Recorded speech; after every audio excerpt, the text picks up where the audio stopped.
Having heard his reductive approach to coexistence, what is Mr. Murray's take on multiculturalism?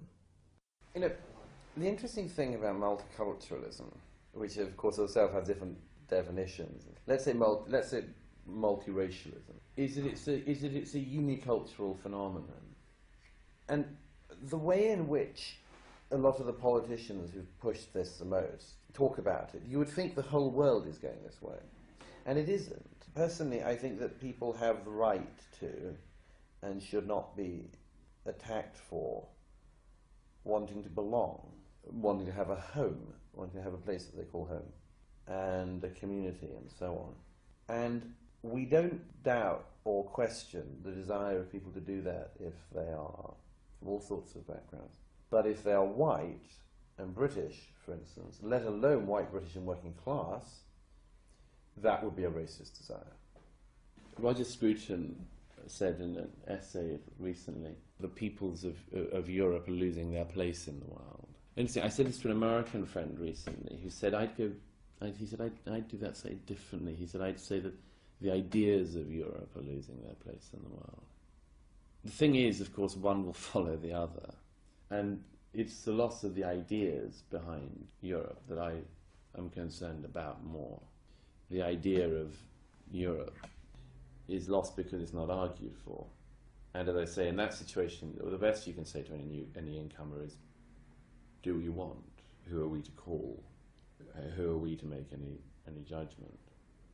So, I mean, the question is not what the colour is of most people in London or in Britain in 70, 80 or 100 years' time, but whether they're British in a recognisable way, whether they are the children of Europe, European Enlightenment and Judeo-Christian culture, whether they have the inheritance of thousands of years of thought, philosophy, and so on, or whether that's just, as they say, that's just history.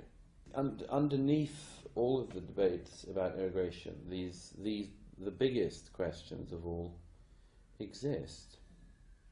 And that's why people are so exercised by them, is that it raises the most important issues of identity.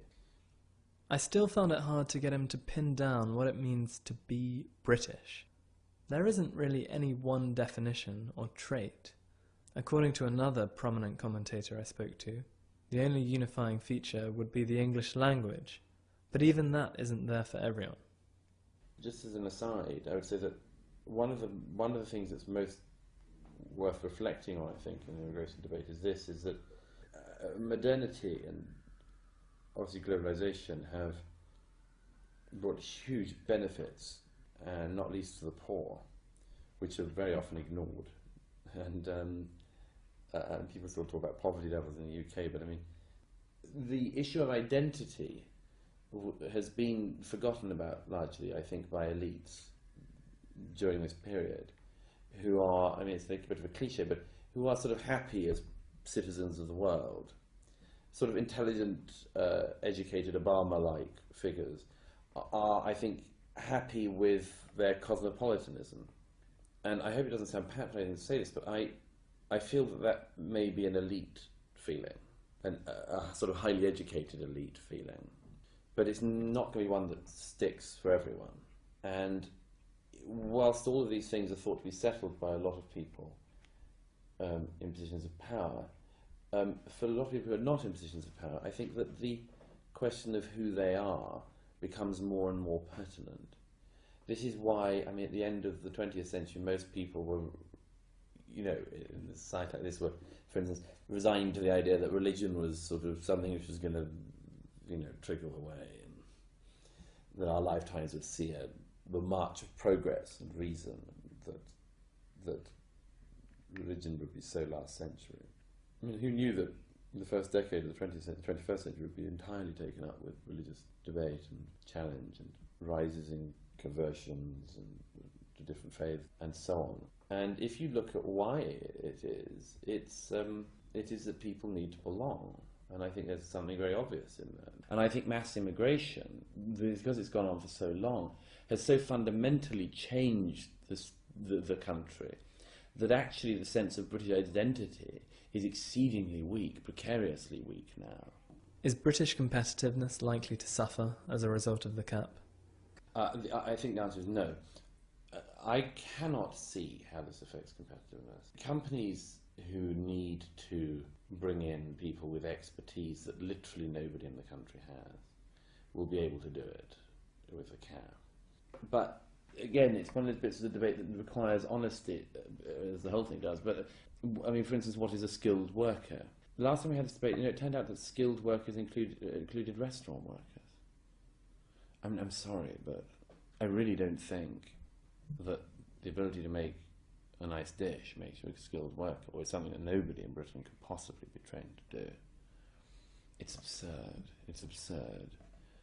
And so, no, of course it doesn't make us any less competitive. There will be people who will complain about that, and they will do so for exceedingly base and obvious personal interest reasons. On the issue of nurses and other things, I mean, I have a big problem with this one, because I think there is something fundamentally immoral about hoovering up nurses from around the world and bringing them here. I think it's just an appalling thing to do. I think it's an appalling thing to do, to have a country that may well be very poor training their own people up to a level of education only for them to be useful to their country, and then to be hoovered up by Britain to serve the gargantuan and wasteful monolith of the NHS. And I mean, the whole thing of course, visa, work permit, which effectively are just granted residency for the rest of your life, and so on. I mean, it's such a lax system that it's just laziness. I mean, a profound laziness on the part of people who are meant to do their jobs. The way in which immigration works, the way in which they talk about it, I mean, it's so baffling. Like the idea that as the population gets older, you need more nurses, which means you import people who then themselves do, I hate to break it, get old themselves. It's a very strange thing in this country. It's almost as if people don't believe that immigrants also can get old. Only British people age. I asked Mr. Murray what he thought of the European Convention on Human Rights and its implementation in relation to the British judicial system. My own feeling on the convention is that we've only got two options really in Britain, which is either we do what France and Italy do and ignore it at times. And I wrote in one of the Dutch papers recently, and I mean, just be at a point where, because Holland should do this as well, you just say, you and whose army? Laws are only laws if they're enforceable. These are not enforceable. It's very strange British literalism around this, by the way. I mean, as I say, I mean, it's the Italians and French do it all the time. There's a ruling. And the British seem to be utterly unwilling. It's some kind of residual sense of playing by the rules or something. Even if somebody gives you a totally new rule book, you still play by it. I think the only two options are either we disobey it from time to time, or we get out and do what Cameron said he'd do before the election and have a British Bill of Rights, which is what I personally would favour. I mean, I think these things do huge damage to genuine asylum cases, and I think the system is doing genuine damage to the real humanitarian needs that exist. I mean, by the way, most of this, we haven't been talking about asylum so far, but I mean, among the knock-on effects of mass immigration and the idea that immigration is an economic issue is the fact that genuine asylum is and has, and certainly will do more in the future, suffered for this thing. I mean, it is in the public mind, although some polling does suggest that there is more nuance than one might expect, but in the public mind I think these things are all now tied up with each other, and I think that's a disaster. People who came here to flee the genocide in the Balkans in the 90s, for instance, are not the same as people who came here for work, and their need is greater.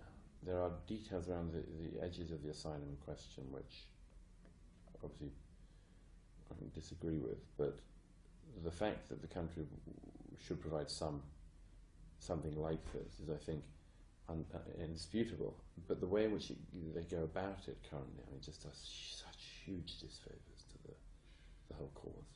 Basically now you can't deport anyone anywhere, of course. There are lawyers who have made cases in terrorism expedition trials that people cannot, like Abu Hamza cannot be sent to America because he could be sent to Guantanamo, possibly tortured and so on. The granting of asylum to people, if they are, could be the subject of persecution in their countries. There's such an interesting one on the, for instance, lesbian gay rights, because as I understand it, we are obliged to give asylum to people who could be persecuted for their sexuality in their country, which means even on that thing alone, on that issue alone, Britain could be the subject of millions and millions of asylum applications from across every single African country, the whole of the Middle East, much of the Far East, and elsewhere. I mean, and I sort of don't, as I say, I mean, it's just a troubling question because no one seems, it's just one of the bits that nobody seems to have sort of worked out. How can you provide this asylum? And as well as, there's another discussion, but I mean, the root of this comes all of the big questions of our time. I mean, are these rights actually universal, or do we just hope they are?